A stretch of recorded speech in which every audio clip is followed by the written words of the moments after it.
Yeah. I think you said on Friday you just felt like you come out a little bit better on Sunday after having the day off yesterday. Seems like you were pretty right on that one.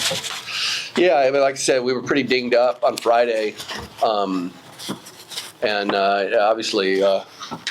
Kristian felt a little better today. What do you have for lunch? Like something good. And just some rest, you know what I mean? Like you said, we didn't have a week of practice at all almost, you know what I mean? It was just kind of disheveled and, and again, having a film session when you get to watch your opponent a little bit. And it's hard to play at a high level without having like an opposite that you can lean into because it gets all kind of one directional and giving the setter the opportunity to go both directions all the time just takes a lot of pressure off everybody. So, Kristian played well. He didn't admit to being 100% yet, so we'll expect more going forward in the future. But it was good to get out there, and like I said, as the match went on, we were kind of clicking, and they played really good. I called that first time out, and they were hitting 818, and we were hitting like 300. They made 0 hitting errors in the second set, and through 2 sets, they had 3 service errors. They were serving in bounds at 90+%. That's, near and dear to my heart. I'm like, wow. Really impressive. And smart hitters, you can get frustrated because the blocking numbers aren't coming, but they weren't, Setter does a nice job, pretty smart. So I thought as we went on, though, we kind of, got in rhythm and got better defensively. And that's really for us is, the kind of the next evolution. We know what guys get jump and hit. We know we can serve good from the service line, work on the serving efficiency from the service line, and be better defensively. And that's kind of the direction we want to go. Kristian, I guess you said you haven't admitted being 100%, but obviously you probably felt a little bit better today. But what did it mean to you to kind of be able to go out there and kind of showcase, what you're capable of? Yeah, that's true that I felt better today. I think we just played a lot better than the previous game as a team. We made less mistakes, and I just think that as a team we played better, and that's it.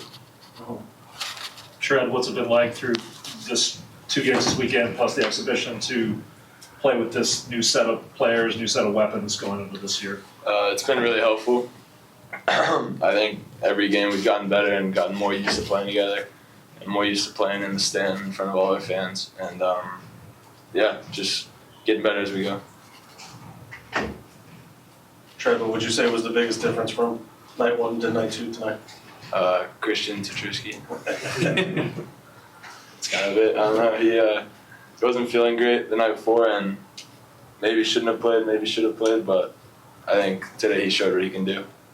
And he can do a lot. Coach, is McKendree a program, I think they're only like a decade into their men's volleyball history, and they're top 20 coming in this year. Is that a program, one of those newer programs that you like to play that's on the come up? Like, yeah, and they've been good. Again, They've been good for a while now. Like I said, the coach does a really good job, and 10 years not really new. The kids in there were, they've been around for a while. We played them at their place.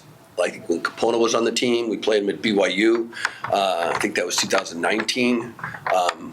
But they got good players, no doubt, and a veteran team. Like I said, those are, they're kind of at the top of a cycle where they got a lot of 4th and 5th year guys on the roster. Coach does a really good job. They work hard. I love the way the team plays. Setter does a nice job. Like I said, they attack smart. That's a good team. If that team finishes 5th in the MIVA, some good teams going in that league this year for sure. So I think they're going to be a little better than that. It seemed like Friday the hybrid float from McKendree was working pretty effectively. How happy were you with service? Well, and we spun it after the second set. We got in the same thing in the first set. And that guy, it's dirty. So if you noticed, we spun it in the second set to change the matchup a little bit, and it gave us some other blocking matchups, but put either Adrian or Aleu in the middle of formation when he was hitting that thing is where he went most of the time, and they both did a nice job with it. And you always kind of play that game. You spin it, do they spin it? So I spun it, and then we spun it back and we started receiving in 1 in the third set, and they spun it 3 to go to 4, and I was like, that means he gets one less turn instead of him serving first. And we still had the same matchup where it was Adrian in the middle of the formation. So that's just kind of the chess game that goes on sometimes. But yeah, that thing was really effective. Tread, Friday, coach said you played okay. How do you feel you played? I think a lot better. I think just consistency with my setting, letting my hitters do what they do best instead of trying to force a play. And just, obviously I served better. Last Friday was not great. And just consistency all around.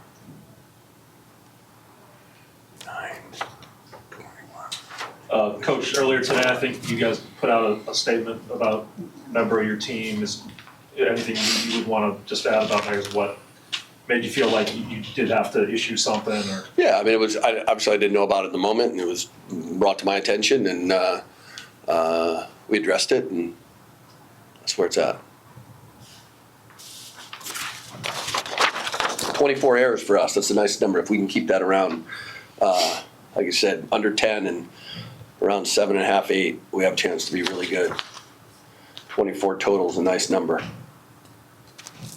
Serving wise though, you look at the first 2 sets, it was kind of Finn coming in the first set and then Ty coming in the second set at close times, and they those 2 runs allowed you to get some separation. And let's not forget Kabai in the third set. Yes. He got one too. That's what I was joking, like, guys make me look really smart when that happens, because you serve those into the net, and it's like, what do you do that for? But yeah, they both, and not only did they serve well, they dug balls and extended their own turn. So it's really good to see, and just kind of giving those guys.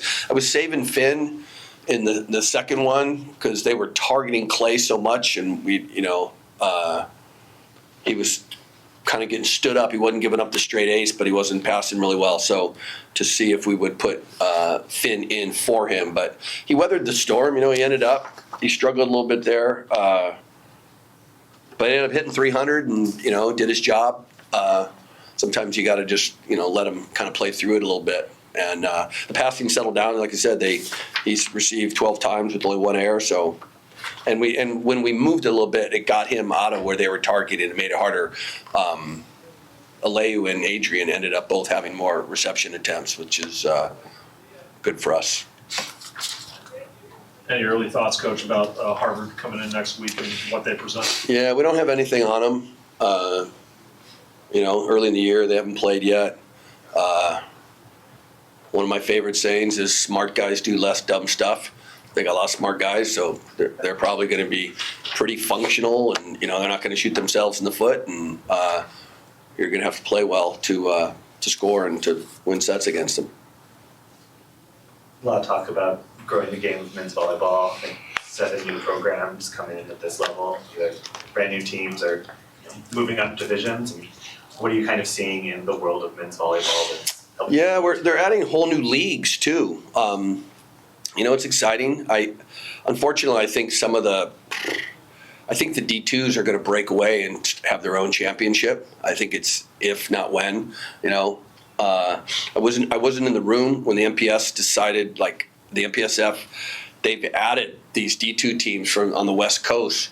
But if you look at the schedule, they chose not to play them on a regular. And they even took Concordia, who's been a full-time member for several years now. They've hosted a first-round game. They've been really good, and they're not playing them. They only play like 2 teams, and they make the D2s play each other like 4 times each, which I think is pushing them out the door even faster. Because if you're an AD, like they're just going to go to the MPSF, they're going to add a couple more and go, let's have our own D2 league. And as it stands today, they'll still get a bid. They'll get an auto bid into because we're a D1, D2 championship. And once their number grows to a point, I think they break away and start their own, have like what D3 did. They're going to have their own D2 championship, and they're going to leave us back with 20 teams or something of the straight D1 program. So there is some growth, and that's why to me it's important to play. McKendree is a D2 team that moved up. Like you've got to bring them into your gym. You've got to go to their gym, and these teams on the West Coast that they're adding by not playing them, I think you're kind of stifling the growth. I think it's a poor message to send to the ADs about men's volleyball. Like on the West Coast, if you're not going to play them, like it certainly lowers the incentive that they've had in the past to add teams.